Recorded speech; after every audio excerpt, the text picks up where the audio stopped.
Hello everyone. आज है 6 जुलाई और हम आर्टिकल डिस्कस करेंगे द हिंदू एडिटोरियल। सिर्फ हिंदू का आर्टिकल नहीं है, कई सारे सोर्स से यहाँ पर आर्टिकल है। ठीक है, तो पहला आर्टिकल है टाइप 1 टाइप 2 डायबिटीज़। तो डायबिटीज़ टाइप 1 एंड टाइप 2 दो तरह के डायबिटीज़ यहाँ पर हम पढ़ेंगे। मेंस जीएस पेपर 3 टेक्नोलॉजी से आर्टिकल को रिलेट कर सकते हैं।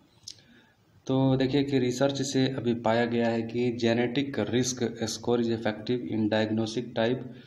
तो जेनेटिक तौर पर जो है हम टाइप 1 डायबिटीज़ को जो है इंडियंस पीपल्स में जो है डायग्नोसिंग कर सकते हैं। ये बातें हमें पता चली है। जेनेटिक रिस्क स्कोर, तो जेनेटिक रिस्क स्कोर के माध्यम से टाइप 1 डायबिटीज़ फाउंड कर सकते हैं। तो देखें जेनेटिक रिस्क स्कोर क्या होता है। तो देखिए पहले ये है कि score developed by the university of Exeter. ये डेवलप किया गया है यूनिवर्सिटी ऑफ एक्सेटर के द्वारा। तो जेनेटिक रिस्क स्कोर ये क्या करता है, take into account detail genetic information. Genetic information gain करता है, ठीक है, जिस बंदे से जो हम डायबिटीज जिसका चेक करना चाहेंगे, that is knowns to increase the chance of developing typing 1 diabetes. और अगर जेनेटिक जो है अगर उसके डिटेल्स में, तो हम ये जान पाएंगे कि डायबिटीज़ टाइप 1 इंक्रीज है या नहीं है। ठीक है, इसके माध्यम से जेनेटिक रिस्क स्कोर के माध्यम से जान पाएंगे कि डायबिटीज़ टाइप 1 एग्जिस्ट करता है या नहीं करता है। ठीक है, किसी बंदे में। तो ये क्या है, the score may be used at the time of diabetes diagnosis to help decide of someone has type 1। तो ये डिसाइड होगा कि किसी बंदे के अंदर टाइप 1 डायबिटीज़ है या नहीं है, इसके माध्यम से। It is an effective tool in helping people to get necessary treatment avoid life threatening complication such as diabetic ketoacidosis and to achieve the best health outcomes. तो इसके माध्यम से अगर डायग्नोसिस कर लिया जाएगा तो इलाज भी करना बिल्कुल ईजी हो जाएगा।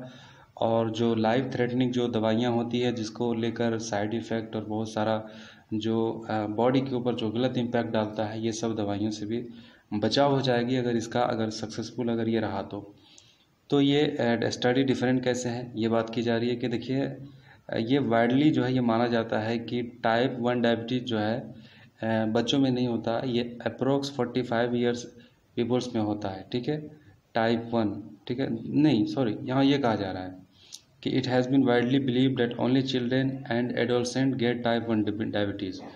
तो ये बिलीव है पूरा ऑल ओवर द वर्ल्ड कि टाइप 1 डायबिटीज़ जो है अक्सर बच्चों में और एडोलसेंट जो यंग एज के है, वो टीन एज जो यंग एज के है, उन्हीं में पाया जाता है। तो ये ऐसा नहीं है, ये बात की जा रही है। और टाइप 2 जैसा कि कहा जाता है कि 45 ईयर से एबव जो है उसी के अंदर पाया जाता है। लेकिन फाइंडिंग किया गया है, ये पता चला है कि टाइप 1 डायबिटीज़ जो है ऐसा नहीं है। Type 1 type 2 diabetes is on the rise among the younger and thinner Indians. तो जवानों में भी पाया गया है और ख़ासतौर से जो दुबले पतले जो लोग हैं उनके अंदर भी पाया गया है। तो in India more cases of type 2 diabetes occur in people with the low BMI। तो ज़्यादातर जो है हमारे देश में टाइप 2 तरह के डायबिटीज़ जो है लोगों के अंदर पाया जाता है, ख़ासतौर से जिनको डायबिटीज़ होता है। तो चैलेंजिंग इन्वॉल्व इसके अंदर क्या है, मतलब इसके जो रिसर्च की जो बात कर रहे हैं, जो हमें पता चला है, तो इसमें यह है कि distinguishing the 2 types of diabetes has become more complex. तो दो तरह के डायबिटीज़ को फाइंड आउट करना ये कॉम्प्लेक्स हो सकता है। Diagnosing the right diabetes type is increasingly difficult challenge. और सही जो है डायबिटीज़ को डायग्नोसिस करना ये एक चैलेंज है, एक क्लिनिकल चैलेंज है। Wrong classification of type of diabetes may lead to the substandard diabetes or a care and the possible complication। और अगर टाइप 1 को टाइप 2 अगर डायग्नोसिस कर ले या टाइप 2 को टाइप 1 डायग्नोसिस कर ले तो ये एक बहुत ही ज़्यादा जो है कॉम्प्लिकेशन हो जाएगा। तो where do type 1 and type 2 differ. तो टाइप 1 में और टाइप 2 डायबिटीज़ में अंतर क्या है। तो the type 2 follow different treatment regime. तो ये देखें, diabetes need life long insulin injection. तो डायबिटीज़ 1 में क्या होता है, इंसुलिन इंजेक्शन ली जाती है। और टाइप 2 में is often to manage with the diet और टैबलेट ट्रीटमेंट। तो डाइट को फॉलो किया जाता है और टैबलेट ट्रीटमेंट किया जाता है टाइप 2 में। ठीक है, टाइप 1 में इंसुलिन इंजेक्शन है, ठीक है, और टाइप 2 में ये डाइट और टैबलेट ट्रीटमेंट की जाती है। तो व्हाट इज़ द स्टडी, इसमें इम्पोर्टेंट क्या है? तो इम्पोर्टेंट यह है कि this study help in diagnosing diabetes from type 1 and type 2 variant correctly. तो इस जो स्टडी अभी जो हुई है, इस स्टडी से फ़ायदा ये होगा कि जेनेटिकली हम डायबिटीज़ को डायग्नोसिस कर पाएंगे, चाहे वो टाइप 1 हो चाहे वो टाइप 2 हो, बिल्कुल करेक्टली डायग्नोसिस कर पाएंगे। तो the researcher found that the test is effective and diagnosis the right type of diabetes in Indian. तो रिसर्चर का ये मानना है कि डायग्नोसिस बहुत ही इफ़ेक्टिव रहा और होगा टेस्ट जो है आगे चल करके इससे डायबिटीज़ पेशेंट को फ़ायदा होगा। The test could be the further improved in has to outcome for Indian population for India. The study can be use to predict onset of type 1 diabetes in Indian. More than 20% people type 1 diabetes, 20% लोगों के type 1 तरह के diabetes होते हैं, और जो age of 15 years of age are in the India, जिसका age 15 year से भी कम होता है। तो developing a genetic test kit to reliable detect type 1 type 2 all a lot of significant of for India. तो टाइप 1 टाइप 2 ये जो टेस्ट किट होगा, जो जेनेटिकली टेस्ट किट होगा, तो इससे जो है काफ़ी फ़ायदा होगा। तो ये था आर्टिकल।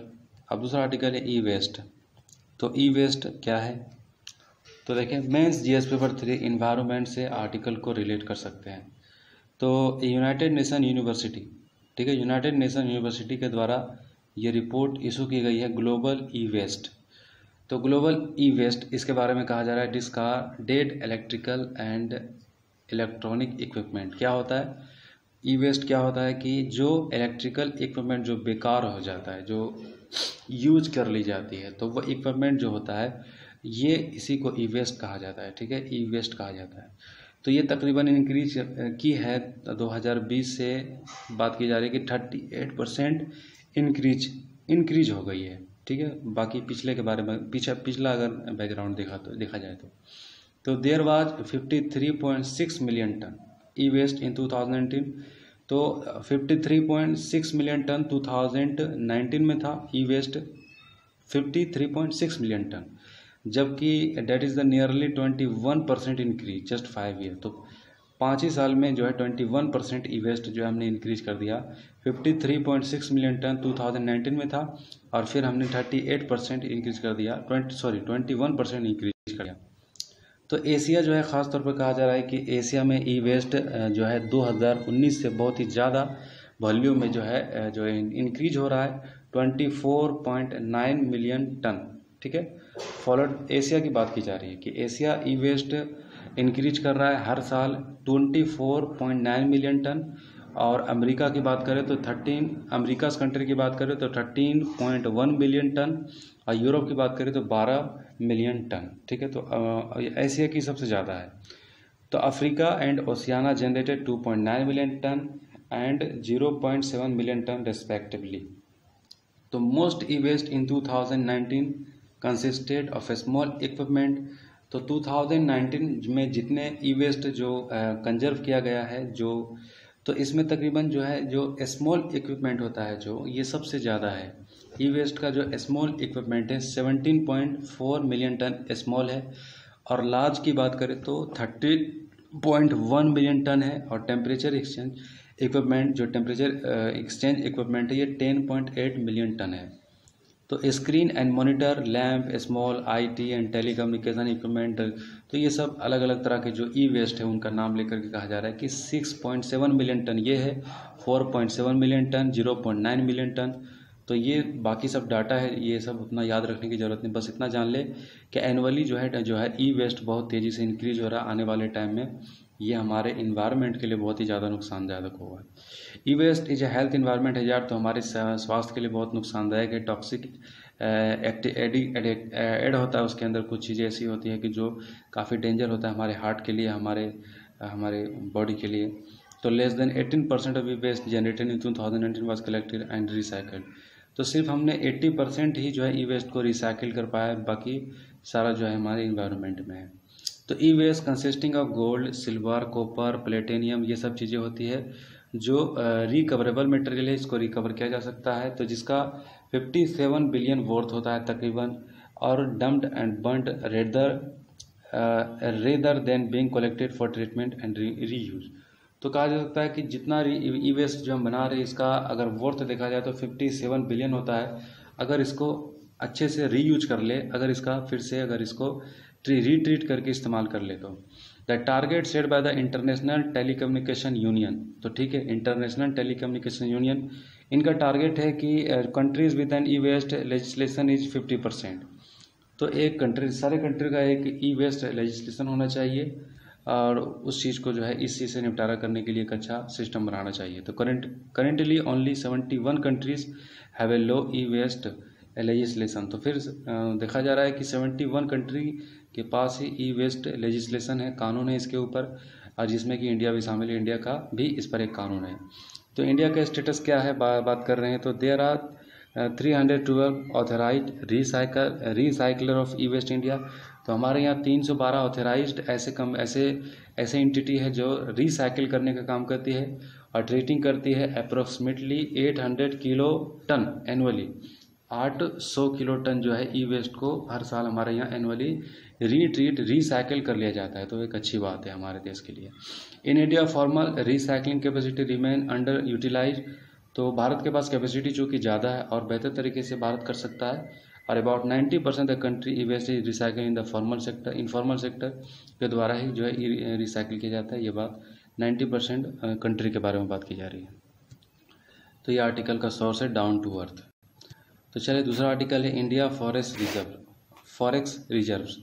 फॉरेक्स रिजर्व क्या होता है, यानी कि जो डॉलर हमारे देश में जो आरबीआई अपने रिजर्व में रखती है उसको फॉरेक्स रिजर्व कहा जाता है। जो कि डॉलर हमारी करेंसी नहीं है, अमेरिका की करेंसी है। हम जो यहाँ रिजर्व करते हैं तो वो हमारे लिए फॉरेक्स रिजर्व होता है। तो mains GS paper 3 economic development से आर्टिकल को रिलेट कर सकते हैं। तो हमारे पास फॉरेक्स रिजर्व्स करेंटली कितना है, तो हमारे पास फॉरेक्स रिजर्व तकरीबन 500 बिलियन है। ठीक है, पूरे वर्ल्ड में हम 5वीं पोजीशन पर है फॉरेक्स डॉलर के मामला में, फॉरेक्स रिजर्व के मामले में वर्ल्ड में हम 5वें पायदान पर आते हैं। ठीक है, तो इसके सिग्निफिकेंट क्या है, इसके क्या महत्व है। देखिए महत्व बहुत ज़्यादा है कि जिस कंट्री के पास जो है डॉलर अच्छा होता है तो वो मार्केट की वॉलेटिलिटी को जो है अच्छा बना के रखता है। फॉरेन इन्वेस्टर भी जो है रेटिंग अच्छी देती है, एजेंसियाँ रेटिंग अच्छी देती है, इन्वेस्टर भी जो है इन्वेस्ट करने से कतराते नहीं है। हमारे रेटिंग एजेंसी है, इंटरनेशनल रेटिंग एजेंसी है, वो भी हमारे रेटिंग अच्छी देती है। ठीक है, तो इससे हमारा इकोनॉमिकल कंडीशन अच्छा रहता है और फिस्कल डेफिसिट जो है एक हद से जो कह ले कि हमारे पास कैपेसिटी ज़्यादा रहती है। तो this reserve cover about 13 month of the import and constitute 20% of India GDP and act as a safe buffer in covering. तो सेफ कवर एक बफरिंग है हमारे लिए, है कि नहीं, बफर स्टॉक बना करके रखता है और ये हमारे जीडीपी का तकरीबन 20% है जो फॉरेक्स रिजर्व हम रखे हुए हैं। तो फॉलिंग इम्पोर्ट, तो अब कहा जा रहा है कि इसमें हमारा फॉलिंग कर रहा है, यानी कि हमारा जो फॉरेक्स रिजर्व जो 500 बिलियन इसमें क्या कर रहा है, लैग कर रहा है। सवाल ये है कि देखिए लैग, अब हमारे पास फॉरेक्स रिजर्व आएगा कहाँ से। एक तो ये है कि जो हमारे पास इन्वेस्टर जो इन्वेस्ट करते हैं वो होता है। दूसरा ये है कि जो हमारे यहाँ से जो रेमिटेंस आता है, जो हमारे देश के लोग जो बाकी दुनिया में काम करते हैं वो रेमिटेंस जो भेजते हैं वो होता है। और प्लस जो हम एक्सपोर्ट करते हैं डॉलर में वो हम प्राप्त करते हैं। तो असल चीज़ ये है कि हम एक्सपोर्ट अगर ज़्यादा जिस कंट्री का होगा उसके पास फॉरेक्स रिजर्व ज़्यादा होगा। तो अब देखिए हमारा एक्सपोर्ट जो है थोड़ा सा श्रिंक हो रहा है, तो फॉलिंग कर रहा है, हमारी इंपोर्ट जो है फॉलिंग इंपोर्ट हो रही है। तो जिसकी वजह से हमारा फॉरेक्स रिजर्व पर खतरा है। This may not be the good sign, अच्छा नहीं है हमारे अर्थव्यवस्था के लिए, चूँकि फॉरेक्स रिजर्व हमारा जो है जीडीपी का 20% जो है कंट्रीब्यूट करता है। कंट्रीब्यूट मतलब हम रखते हैं। Since India being developing economy, it need to import capital good and machinery to revive the manufacturing segment.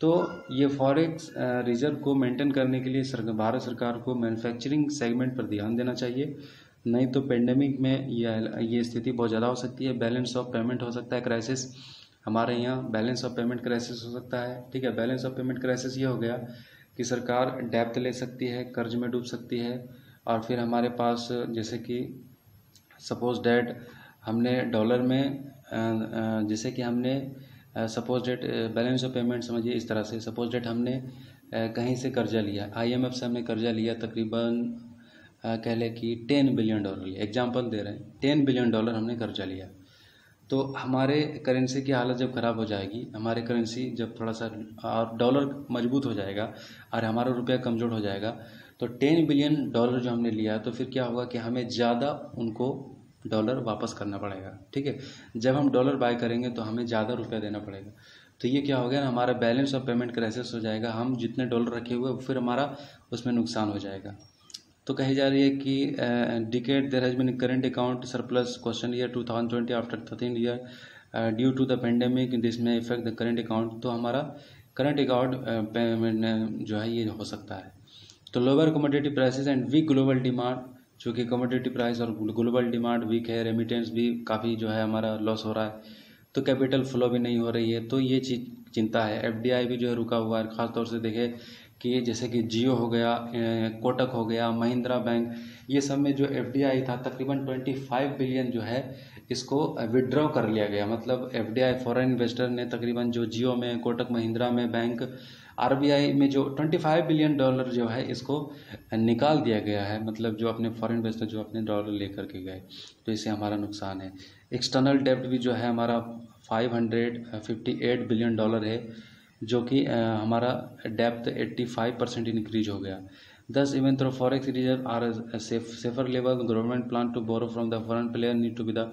तो सबसे बेहतर है कि फॉरेन इन्वेस्टर हमारे यहाँ आए, एफडीआई बढ़े, तो सबसे बेहतर हमारे लिए सरकार डेप्थ ले सकती है, लेकिन फिर हमारा मुसीबतें बढ़ सकती है। तो ये बात कही जा रही है। तो आई होप ये आर्टिकल आपको समझ में आया होगा।